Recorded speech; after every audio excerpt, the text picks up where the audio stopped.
हिमाचल प्रदेश के मुख्यमंत्री सुखविंदर सिंह सुक्खू ने वीरवार को दिल्ली में केंद्रीय वित्त मंत्री निर्मला सीतारमण से मुलाकात की है। मुख्यमंत्री सुक्खू ने इस दौरान हिमाचल की वित्तीय स्थिति से जुड़े कई मसले केंद्रीय मंत्री के सामने उठाए। सीएम ने 2 अतिरिक्त कर्ज लेने की इजाजत, केंद्रीय परियोजनाओं की फंडिंग को लगाई कैंपिंग हटाने और रेवेन्यू डिफिसिट ग्रांट को बढ़ाने का आग्रह किया। दरअसल केंद्र ने मई 2023 में हिमाचल की लोन लेने की सीमा को सकल घरेलू उत्पाद यानी जीडीपी का 5% से घटाकर 3% किया है। इससे आर्थिक संकट झेल रही प्रदेश सरकार की मुश्किलें और बढ़ी है। पूर्व की बीजेपी सरकार के समय 5 की छूट के कारण एक साल में लगभग 1400,000 करोड़ का कर्ज लिया गया था। केंद्र द्वारा इसे 3% करने से हिमाचल अब लगभग 6,000 करोड़ रुपए कम कर्ज ले पा रहा है। लिहाजा मुख्यमंत्री ने इसमें 2% का इजाफा करने का आग्रह केंद्रीय वित्त मंत्री से किया है।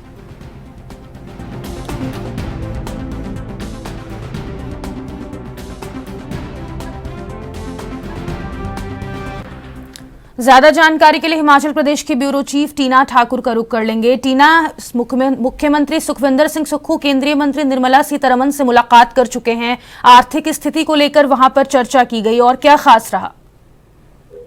तो बिल्कुल देखिए, हिमाचल प्रदेश के मुख्यमंत्री सुखविंदर सिंह सुक्खू दिल्ली गए और वहाँ पे केंद्रीय वित्त मंत्री निर्मला सीतारमण से उन्होंने मुलाकात की और इस दौरान हिमाचल की जो वित्तीय स्थिति से जुड़ी हुई मसले उन्होंने उठाए और जो हिमाचल को भी वित्तीय परेशानियों का सामना करना पड़ रहा है उसके बारे में भी उन्होंने केंद्रीय मंत्री को अवगत करवाया और साथ ही जो फिलहाल केंद्रीय जो परियोजनाएं हैं उनमें जो कैपिंग लगा रखी है केंद्र ने और जो लोन लेने की सीमा जो उन्होंने घटा रखी है और इसके अलावा रेवेन्यू डेफिसिट ग्रांट जो है उसको भी उन्होंने बढ़ाने का आग्रह किया। यानी जो इन तमाम चीजों के कारण हिमाचल को वित्तीय संकट झेलना पड़ रहा है और उसमें जो है काफी ज्यादा परेशानियों का सामना करना पड़ रहा है। उसको लेकर मुख्यमंत्री ने अपनी बात यहाँ पे रखी है और लोन लेने की जो सीमा है वो क्योंकि घटा के 3% कर दी थी, तो इसीलिए मुख्यमंत्री कह रहे हैं कि वो जो 2% केंद्र ने घटाया है यानी कुल 5% लोन ले सकता था हिमाचल, लेकिन अभी फिलहाल 3% ले पा रहा है, तो उसकी सीमा भी उन्होंने 2% बढ़ाने की बात की है। और इसके अलावा जो केंद्रीय जो वो आरटीजी है यानी रेवेन्यू डिफिसिट ग्रांट है उसको भी यहाँ पे उन्होंने मुद्दा उठाया है कि उसको बढ़ाया जाए, क्योंकि साल 2022-23 में हिमाचल को 10,000 करोड़ रुपए से ज्यादा की रेवेन्यू डिफिसिट ग्रांट मिल रही थी और अब ये केवल घटकर जो है 3257 करोड़ रह गई है, जो कि हिमाचल के लिए बहुत आर्थिक संकट खड़ा कर रही है। तो इस दौरान मुख्यमंत्री ने इसको बढ़ाने का भी आग्रह किया है वित्त मंत्री से और केंद्रीय योजनाओं पर जो कैपिंग लगी है उसको भी हटाने का उन्होंने मुद्दा उठाया। उन्होंने कहा है कि जो कैपिंग लगी है केंद्रीय परियोजनाओं पर उसकी वजह से हिमाचल की जो वित्तीय स्थिति है उस पर बहुत बुरा प्रभाव पड़ रहा है और कई परियोजना जो है उससे पूरी तरह प्रभावित की है और उससे जो विकास कार्य है वो हिमाचल में ठप पड़ सकते हैं। तो ऐसे में उन्होंने तमाम मुद्दे यहाँ पर उठाए हैं।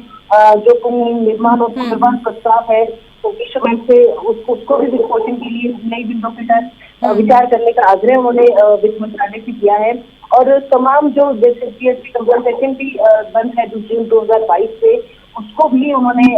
जो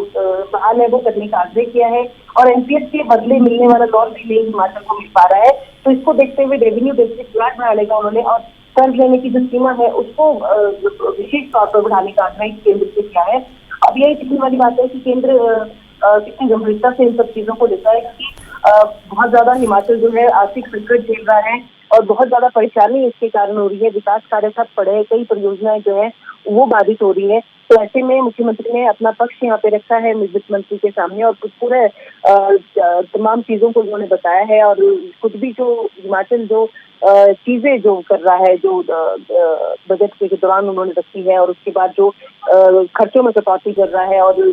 बजट में जो उन्होंने प्रस्ताव रखा है हिमाचल की वो तमाम चीजों से अवगत करवाया है केंद्रीय मंत्री को। और अब फातिमा देखने वाली बात यही रहने वाली है कि केंद्र की तरफ से क्योंकि लगातार हिमाचल मामला उठाता जा रहा है,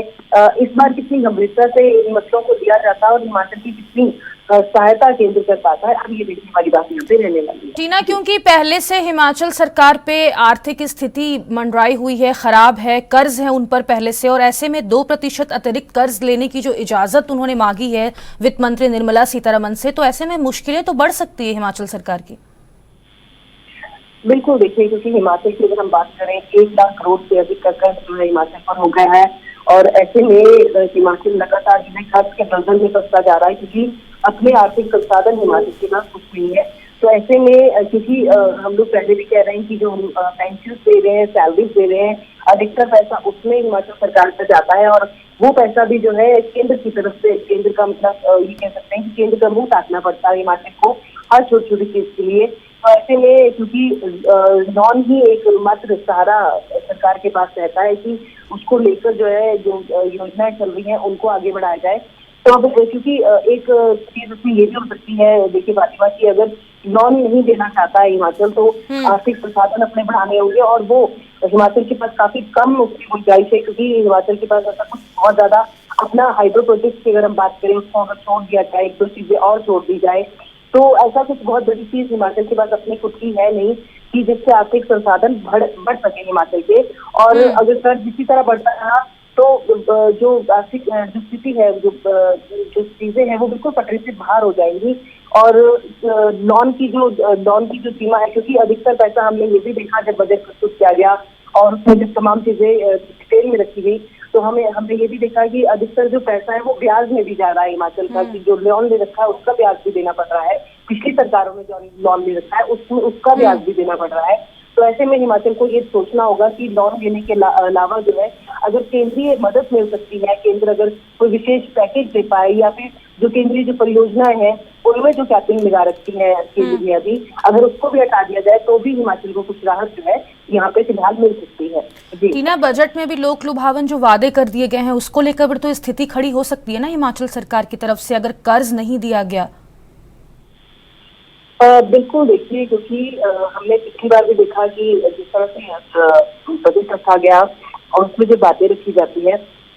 तो आम जनता को यही एक मलाल रहता है कि बजट जो प्रस्तुत कर दिया जाता है और लोक लुभावन उसमें वादे किए जाते हैं, बड़ी घोषणाएं, बड़ी उम्मीदें जो है जनता को दिखाई जाती हैं यहाँ पे, लेकिन धरातल पर वो बजट जो है एक साल के अंदर जो पूरी तरह है वो उतर नहीं पाता है। ऐसे में दूसरा बजट प्रस्तुत हो जाता है, और इस बार भी जो दूसरा बजट है अपना मतलब सरकार तीसरा बजट पेश कर चुकी है, और उसको लेकर भी लोगों में अब जो संशय है वो बरकरार है कि किस तरह से, क्योंकि पैसा भी हिमाचल सरकार के पास है नहीं, तो जिस तरह से घोषणाएं की गई है वो कैसे पूरी होगी और कैसे जो लोग हैं उनको राहतें मिल पाएंगी, लोगों को ये जरूर चिंता सता रही है। और अब देखने वाली बात है कि हिमाचल सरकार ने जो बजट में घोषणाएं की है और जो आर्थिक संकट है उसके बीच वो कैसे उस जो खाई है उसको कैसे वो पाट पाती है और कैसे उसको भर पाती है, और कैसे हिमाचल की जनता है जो उनसे वो वादे कर रही है उसको कैसा पूरा कर पाती है। क्योंकि सबसे बड़ा अगर हम कारण अभी देखते हैं तो सबसे बड़ा जो हिमाचल को जो वित्तीय संकट है उसका यहाँ पे सामना करना पड़ रहा है, और वो सबसे ज्यादा जो हिमाचल को उलझन भरा, जो अगर हम बोले विकास कार्यों की बड़ी बाधा ही हिमाचल के आर्थिक संकट है। तो ऐसे में अब देखने वाली बात ये है कि जो बजट में जो वादे कर रखे हैं जनता से, जो घोषणाएं कर रखी है, उसको कैसे धरातल पर जो है हिमाचल सरकार ला पाती है। तो क्या अब केंद्र की तरफ से जो 2% ज्यादा कर्ज लेने की इजाजत मांगी गई है मुख्यमंत्री की तरफ से, तो क्या केंद्र की तरफ से आपको लग रहा है कि इसको मंजूरी दे दी जाएगी? देखिए फातिमा, फिलहाल ऐसा लग नहीं रहा है, क्योंकि जब से सरकार बनी है और जब से ये कैपिंग लगाई गई थी केंद्रीय परियोजनाओं में और जो लोन लेने की सीमा को घटाया गया था, लगातार जो है उसमें सरकार ने अपना पक्ष रखा है। सरकार लगातार केंद्र के पास जा रही है और उसके पास अपना मसला उठा रही है, और ये चीजें तमाम चीजें जो है पहली बार नहीं हिमाचल ने रखी है, कई बार इसका ये पक्ष जो है हिमाचल रख चुका है, लेकिन केंद्र की तरफ से कोई इसमें बहुत बड़ा ये कहें कि सकारात्मक जो उनका जो जवाब है वो ऐसा कुछ आया नहीं है, और ना ही कुछ बहुत बड़ी जो सहायता है हिमाचल को वो मिल पाई है। हालांकि जो योजनाएं चल रही हैं जो केंद्र की, उनमें जो हिमाचल का हिस्सा है वो मिल रहा है, लेकिन उसमें भी कुछ जो परियोजना उसमें कैपिंग लगा दी है केंद्र ने। तो ये देखने वाली बात है, क्योंकि लोन लेने की सीमा तो शायद केंद्र सरकार ना बढ़ाए, लेकिन जो कैपिंग लगा रखी है केंद्रीय परियोजनाओं पे उस पर शायद वो विचार कर सकती है, क्योंकि हिमाचल छोटा राज्य है, सब जानते हैं कि पहाड़ी राज्य है और अपने वित्तीय संसाधन है नहीं। तो ऐसे में केंद्र ये जरूर विचार कर सकता है कि जो कैपिंग केंद्रीय परियोजनाओं पे लगा रखी है उनको हटाया जाए, ताकि जो विकास की गति है हिमाचल में वो प्रभावित ना हो। चलिए, बहुत शुक्रिया टीना तमाम जानकारी साझा करने के लिए। तो सीएम सुक्खू ने दिल्ली में केंद्रीय वित्त मंत्री निर्मला सीतारमण से मुलाकात कर हिमाचल की आर्थिक स्थिति पर चर्चा की है।